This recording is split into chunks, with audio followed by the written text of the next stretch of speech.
औज़ुबिल्लाहिमिनश्शैतानिर्रजीम बिस्मिल्लाहिर्रहमानिर्रहीम। अस्सलाम वालेकुम dear students, welcome back to study with Awan. अगर आप फाइनल ईयर प्रोजेक्ट बना रहे हैं और आपको नहीं पता कि प्रेजेंटेशन के लिए स्लाइड्स किस तरह से बनानी है, तो आज की वीडियो आपके लिए है। वीडियो को कम्प्लीटली वॉच करना है और अगर आप चैनल पे न्यू है तो चैनल को सब्सक्राइब कर लें। Let's get started. सबसे जो पहली स्लाइड होगी उसमें आपने आपके जो ग्रुप है उसमें जितने भी स्टूडेंट्स हैं, कुछ स्टूडेंट्स के ना पेयर्स होते हैं और कुछ ऐसी डिग्रीज़ हैं जिसमें ग्रुपिंग होती है, बहुत सारे स्टूडेंट ऐड होते हैं। अगर आपका पेयर है और उसमें 2 स्टूडेंट ऐड हैं तो आपने उनके नेम्स यानी अपना और अपने पार्टनर का नेम, उनकी आईडीज़ मेंशन करनी है। उसके बाद आपने इंस्ट्रक्टर का नेम मेंशन करना है और नीचे आप ये नोट लिख सकते हैं, thesis submitted in partial fulfilment of degree requirement of BS English applied linguistic, या आपकी जो भी डिग्री है। तो इस तरह से आपकी पहली स्लाइड रेडी हो जाएगी। नेक्स्ट जो सेकंड स्लाइड होगी उसमें आपने इसमें आपने एब्स्ट्रैक्ट, टेबल ऑफ कंटेंट वगैरह ऐड नहीं करने। अब जो आपकी सेकंड स्लाइड होगी उसमें आपने अपने जो टॉपिक है उसका इंट्रोडक्शन ऐड करना है। याद रखें, असाइनमेंट पे जो हमारे पास इंट्रोडक्शन होगा वो हमने वहाँ एक पैराग्राफ की सूरत में लिखा होता है, लेकिन यहाँ आपने सारी चीज़ें पॉइंट्स में ऐड करनी है। तो इंट्रोडक्शन लिखें और उसके साथ बुलेट्स ऐड करें।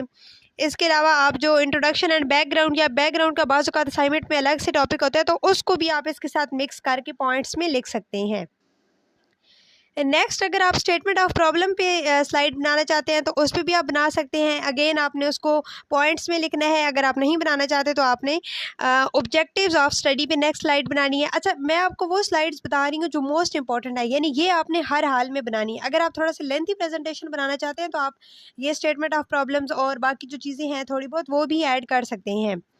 ऑब्जेक्टिव्स ऑफ द स्टडी में मैक्सिमम आपके 2 या 3 ऑब्जेक्टिव्स होने चाहिए, इससे ज़्यादा नहीं।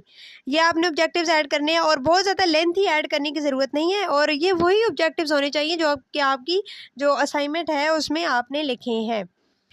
ये आपने इसी तरह से लिखने हैं, इनके साथ बुलेट लगाने हैं। और नेक्स्ट जो आपकी स्लाइड होगी उसमें आपने अपने रिसर्च क्वेश्चंस लिखने हैं।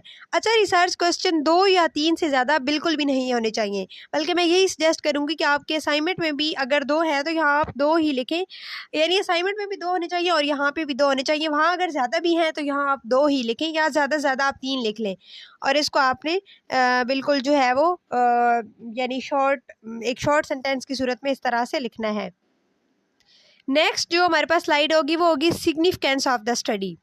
ठीक है, यहाँ पे आपने अपनी जो रिसर्च है उसकी इंपॉर्टेंस के बारे में लिखना है, और ये भी हमारी जो असाइनमेंट है उसमें पैराग्राफ की सूरत में होगा, लेकिन यहाँ आपने पॉइंट्स में लिखना है।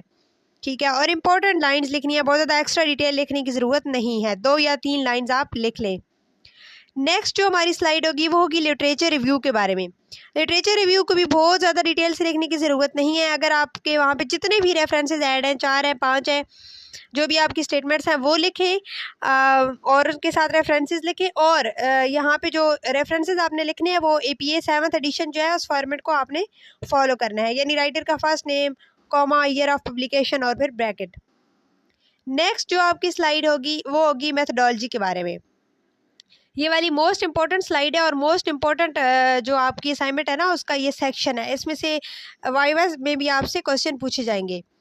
इसमें सबसे पहले आपने बताना है रिसर्च अप्रोच आपकी कौन सी है, क्वालिटेटिव है, क्वांटिटेटिव है, फिर आपका रिसर्च डिज़ाइन कौन सा है, जैसे फॉर एग्जांपल डिस्क्रिप्टिव है, डेटा सोर्स आपका क्या था, सर्वे था, डेटा कलेक्शन इंस्ट्रूमेंट आपने क्या यूज़ किया है, questionnaire, sampling technique, random sampling technique, population आपकी जो भी है वो आपने लिखनी है जो असाइनमेंट में आपने लिखी है, और सैम्पल साइज़। और इसके अलावा आप यहाँ पे रिलायबिलिटी और वैलिडेशन भी लिख सकते हैं, या आप उसके लिए एक अलग स्लाइड भी बना सकते हैं। अगर आपकी क्वांटिटेटिव रिसर्च है तो मैं सजेस्ट करूँगी कि उसके लिए एक अलग से स्लाइड बनाएं। नेक्स्ट आपका जो आपकी स्लाइड होगी वो होगी डेटा एनालिसिस के बारे में।